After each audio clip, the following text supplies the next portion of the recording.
guys, even though I always film in front of this bookshelf, I feel like every video I do is from a different angle, so I apologize for that. So there's a Books A Million near my house, and I went once with my brother, once with my mom, and each time I got way too many books. I was reading a lot of adult fiction, a lot of like realistic, kind of deeper, heavier books, and I feel like after that I needed a break. And also it's summer, so I feel like summer just calls for like fun, light reads. I got back into fantasy, so that's what this summer is for. And I walked into the store and there was a As Seen on Book Talk section, which is pretty much booktube, just like popular books on the internet, and they were all YA fantasy books, and I literally picked up way too many. I could have picked up more, but I restrained myself. So yeah, I'm gonna go through all of them and let's just get started. The first thing I picked up is the Shadow and Bone series.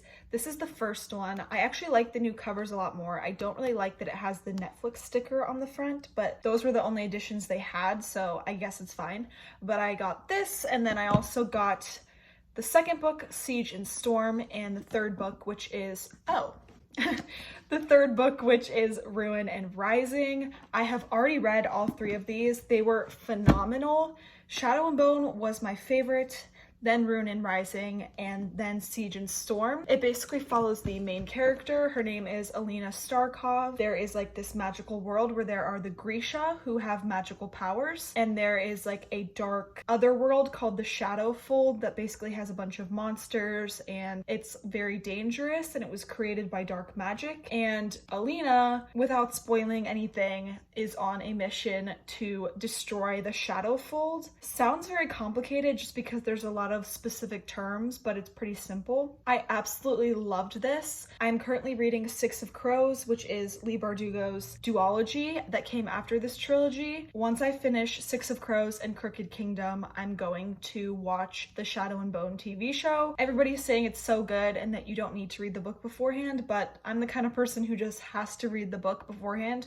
especially because this is so loved in the booktube community. I really didn't want to miss out on the experience of reading it. I feel like after you've watched the TV show, it's hard to go back and read it because you already know sort of how it ends, and you already have all the characters as like the actors, so your brain doesn't really get the opportunity to create it yourself, which I don't like. I like being able to picture the characters the way I imagine them. But yeah, I absolutely loved this. These two books I picked up are for school. I got Hamnet by Maggie O'Farrell.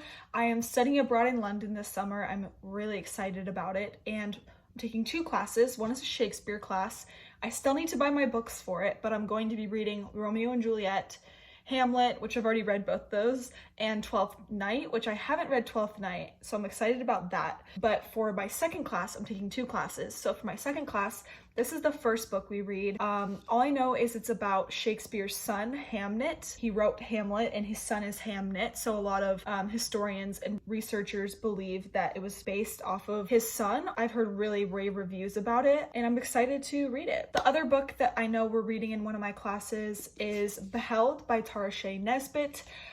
This is actually a professor at my school. I haven't had her yet, but she is my creative writing advisor. I actually read one of her short stories for another class, and it was phenomenal. She's an amazing writer. I hope I can get the opportunity to take a class with her, but all I know about this is it's about Plymouth Colony's first murder, and it's told from the perspective of women, so I think there might be some feminist commentary there. I'm not 100% sure. I'm sure the writing will be beautiful. I don't know, but I'm very excited to read this. So last summer, I read the A Court of Thorns and Roses series. I just had an absolute ball reading those books. Absolute ball. Who am I, grandma? I had an amazing, phenomenal time reading those books. They were so good. So good. I wish I could read A Court of Mist and Fury for the first time again. That was an experience like no other. I haven't read the Throne of Glass series yet, but I do have all the books. I got them for Christmas, and so that is on my list of TBR. But because I'm a sucker and I will buy any book that looks good,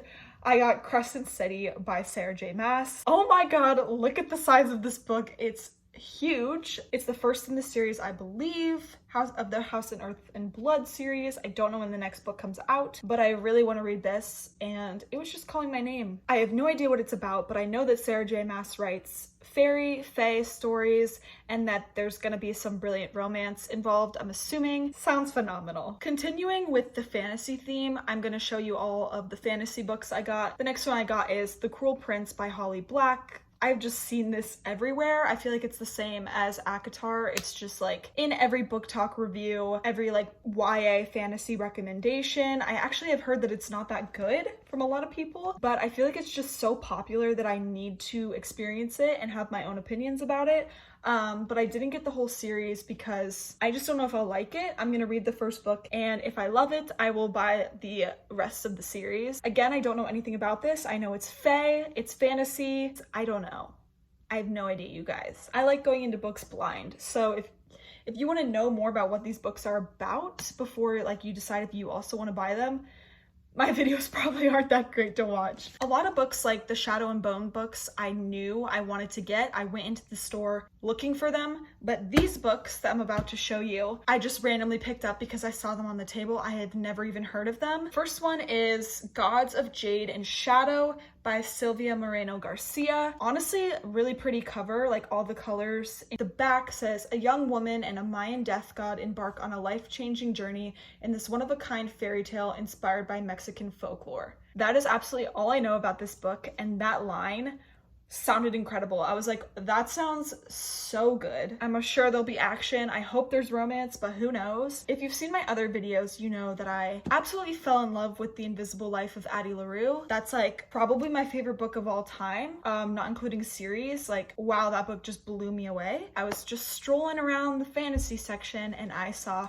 A Darker Shade of Magic by V.E. Schwab. I have seen a lot of Victoria Schwab books, like she has very many, but A Darker Shade of Magic I think is her most popular. That's definitely the title that like stood out to me, like, oh, I've definitely heard of that before. Absolutely no idea what it's about. All I know is I liked Addie LaRue. That's literally the only thing making me buy this, and the fact that I had heard of the title before. This is another one that I just picked up off the book talk table of YA fantasy, and it is Serpent and Dove.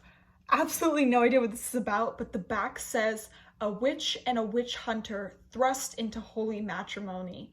There was only one way such a story could end. This sounds like a classic forced marriage and enemies to lovers trope. It's a witch and a witch hunter. There's gonna be banter. They're gonna hate each other, and then they're gonna fall in love because they're forced to be married to each other. I don't know why this book is so exciting to me. I honestly might read it next after I finish Six of Crows Duology. The last fantasy book I picked up from the book talk table was Cinder by Marissa Meyer. I've heard of these books for a long time. Two of my friends have read this series and loved them, but I just saw the new cover, and honestly I bought it again for the new cover. It had been on my list of books to read for a while, but when I saw the like bright pink, I was like, whoa, mesmerized. It's also a fantasy series that I've heard a lot about, but have never had the chance to read. All I know is it's like a sci-fi cyborg re-envisioned fairy tales, but that sounds really good, and yeah, I'm really excited for this one. I did pick up a couple of non-fantasy books. This one was also at the book talk table. You guys, this book talk table really got me. It is Such a Fun Age by Kiley Reid. One of the booktubers I watch, Noelle Gallagher, she talked about this. She raved about it. I've heard a lot of things about it. It's about a young Black woman. I think she gets accused of kidnapping when she is out babysitting someone, and so I guess it's about racism, but I've also heard that it's a very like coming of age kind of story, which I'm a sucker for. And I've also heard that it's really funny, which sounds right up my alley. Then I picked up The Anthropocene Reviewed by John Green. I love John Green, one of my favorite writers of all time. I feel like I connect with his writing. I have a very similar writing style. A lot of his lines are like quotes that stick with me forever. He is very deep. I find him like speaking thoughts that I have thought in my head, but I didn't know how to put in words, or I didn't know other people felt that same way. I just feel like he has my brain, literally, but he's much more eloquent. And this is his first nonfiction book. I follow his YouTube a lot, but I've never listened to his podcast. These are basically all essays based on his podcasts. The Anthropocene is the current geological age in which humans have profoundly reshaped the planet and its biodiversity. So I think he talks a lot about humans' effect on the planet, how we're advancing, and what that's doing to the world around us. Also, this is a signed edition, which is fun. Also, I love the color. It's very pretty. I love the orange and purple and just the lines. It's very cool. Okay, and then lastly, also on the book talk table, you guys cannot judge me, I got It Ends With Us by Colleen Hoover. This is like the 4th time that I've heard people go, you have to read this book, you have to read this book, it's so good, you won't even expect like what's coming. I tried to read Slammed by Colleen Hoover and I found it so cringy and unrealistic that I like had to put it down and like get rid of it. I just could not stand it. But lots of rave reviews about this, so I just thought I might as well. Don't know if you heard that, but my dog was barking because she had to go outside. So I had to reset up this camera if the angle changed, that's why.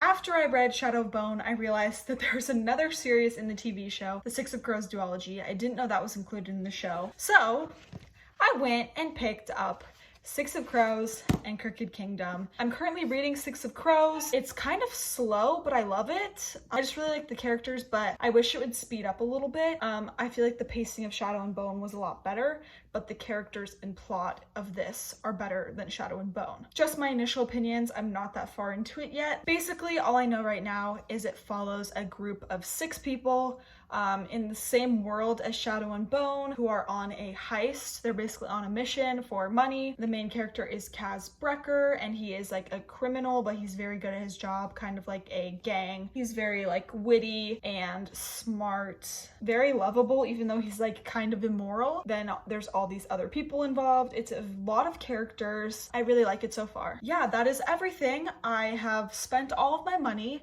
I don't regret it though, and hopefully I have time to read all these books over the summer. As you can tell, I'm just excited to get back into YA fantasy. If you have read any of these books, please let me know what you thought of them, if they were good, what I should read next. But yeah, bye guys!